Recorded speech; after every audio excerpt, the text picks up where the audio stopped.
What's the hardest martial art to master? Common question.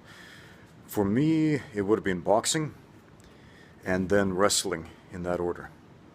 And that answer is going to vary widely depending on who we're talking about, because everybody has different natural proclivities. Everybody has different natural talents. My daughters, for example, I've got two daughters. One is 4, one's about 1.5. And the older daughter has this natural inclination to move like a wrestler.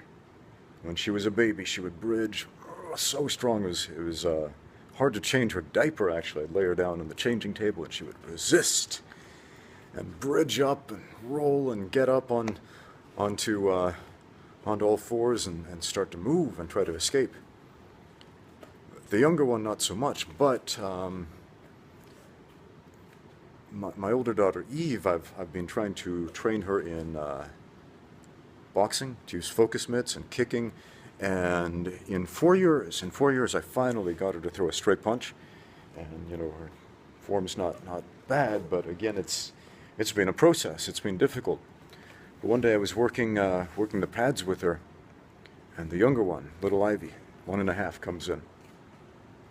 And she's holding a set of boxing gloves and a set of pads and squeaking at me because she can't talk yet. She just squeaks and babbles. And she's asking me to hold the pads for her. So I'm like, okay, let's see what baby has. And I put these big oversized boxing gloves on her arms all the way up to the elbows. And on the very first try, perfect straight punches. Perfect straight punches. She even breathes, gets this little baby jab in there. And, falling steps and everything, footwork, and just with her left hand, though. Not the right hand, just the left hand. But man, it's incredible. It's tough to teach little kids. I know there are a lot of videos on the internet of child prodigies doing some amazing stuff out there. And that's the rare exception, because if you've ever tried teaching a kid's martial arts class, you'll realize it's more about crowd control. It's more about policing the children. It's more about teaching them basically how to interact with an adult authority figure in a classroom gym setting than it really is about teaching them any technique or fighting abilities. So again, my hat goes off to these child prodigies on the internet. That's honestly amazing. But even more so, that's largely a testament of how much time those kids' parents have put into spending with their children. And that's parenting done right, if you ask me. Spend some time with your kids. Now, you may notice up here I'm in a different area. This is not my regular gym. This is the 6th floor. This is how you do the hand sign for 6 in Chinese, because, we're in China here, Shanghai. Look out the window right there. Ooh, China, Shanghai. A lot of glare out there. But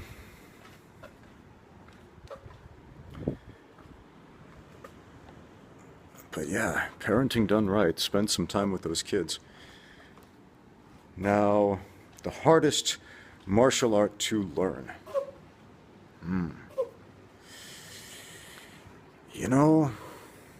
My first martial art was Taekwondo, and for me that came pretty easily. That was pretty natural. I always felt very adept with my feet, with my legs, and so learning how to kick and how to kick well and do all those fancy kicks, it wasn't a big deal for me. However, for a lot of people it is.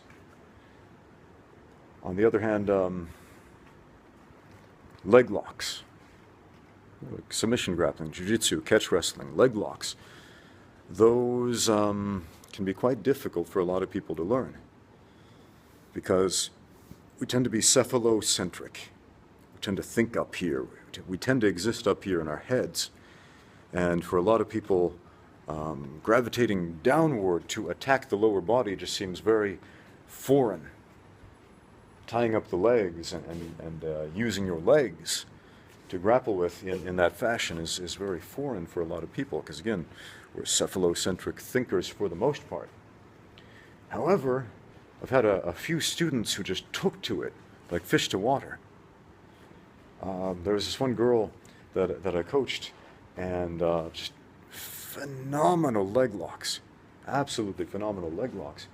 And I wasn't planning on teaching her leg locks. I was just showing her some basic jujitsu, and we were rolling at one point, and she independently figured out the Karl Gotch toe hold.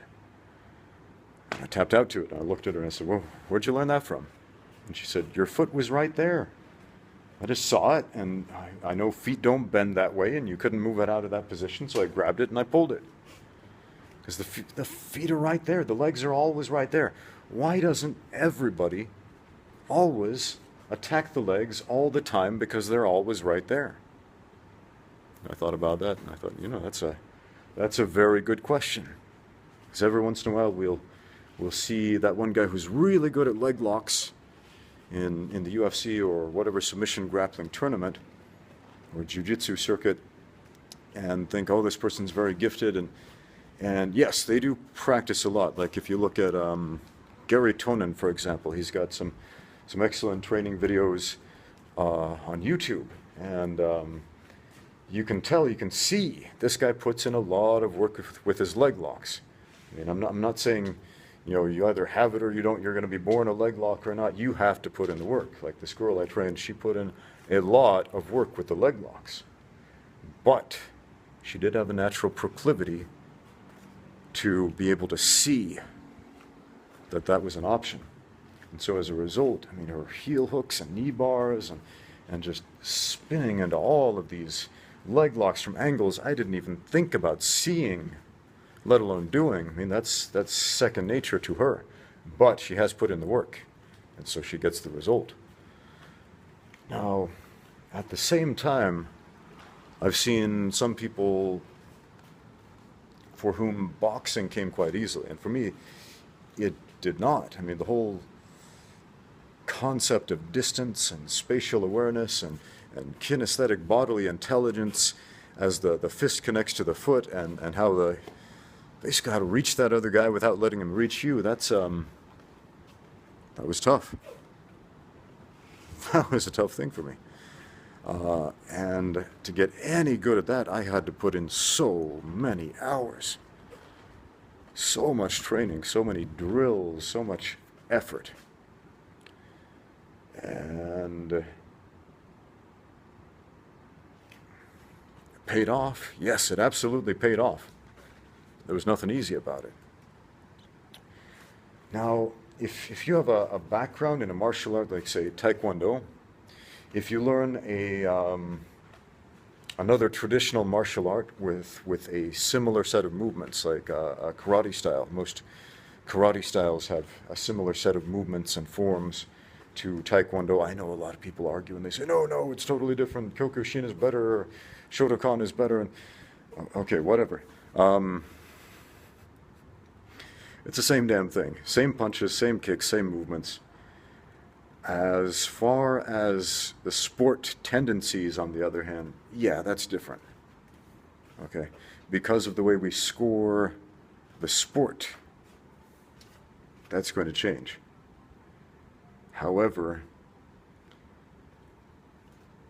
the basic movements remain the same. So again, if you're a master of Taekwondo, I believe it's much easier to master Shotokan. If you're a master of Shotokan, it's much easier to master Taekwondo, and vice versa. Now, if you're a master of Taekwondo, that does not mean you'll be any good at boxing right off the bat. No, you're going to have to put in your work. On the other hand, I've seen a number of people come from different sports backgrounds. Like I have a lot of rugby players. Rugby is very popular in this part of the world, over here in Southeast Asia. And so a lot of rugby players come to train with me, and they tend to make really good grapplers. Like really good grapplers. And rugby, yeah, rugby tackles are a little bit like double leg takedowns, not the same thing. But as far as technically, the movements are not really the same at all. But what carries over is a lot of the mindset, the athleticism, the ability to think in terms of close, aggressive, in-your-face personal contact with a lot of pressure on another person who is resisting 100%. That carries over.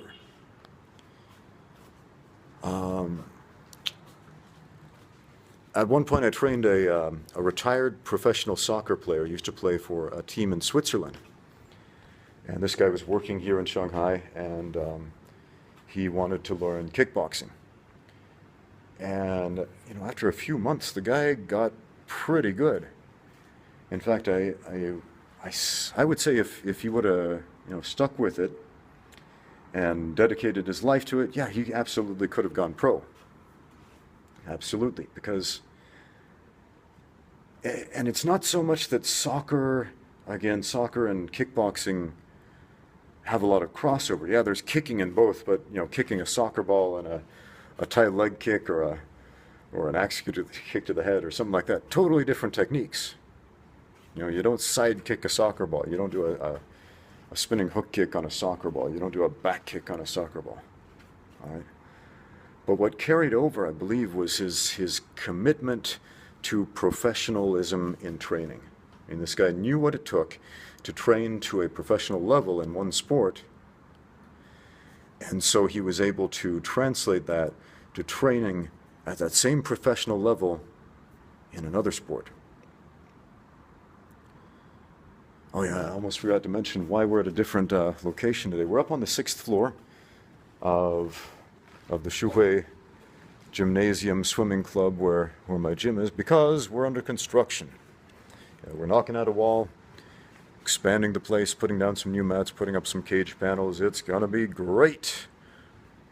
It's gonna be awesome. I'm excited, but what I'm not excited about is that it's going to take about a month to finish.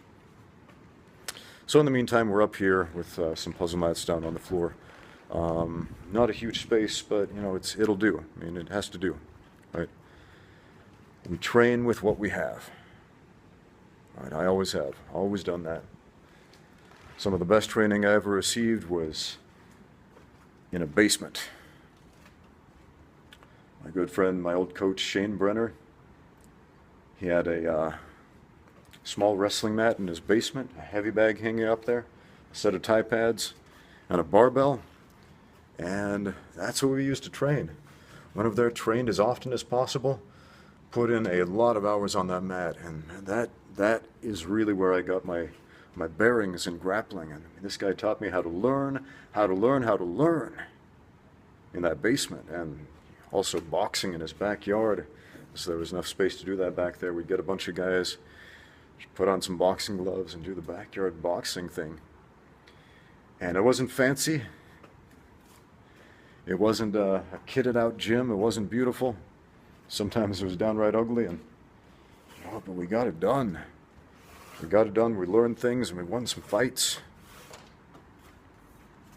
So, what's the hardest martial art? I guess it's the one you don't train for.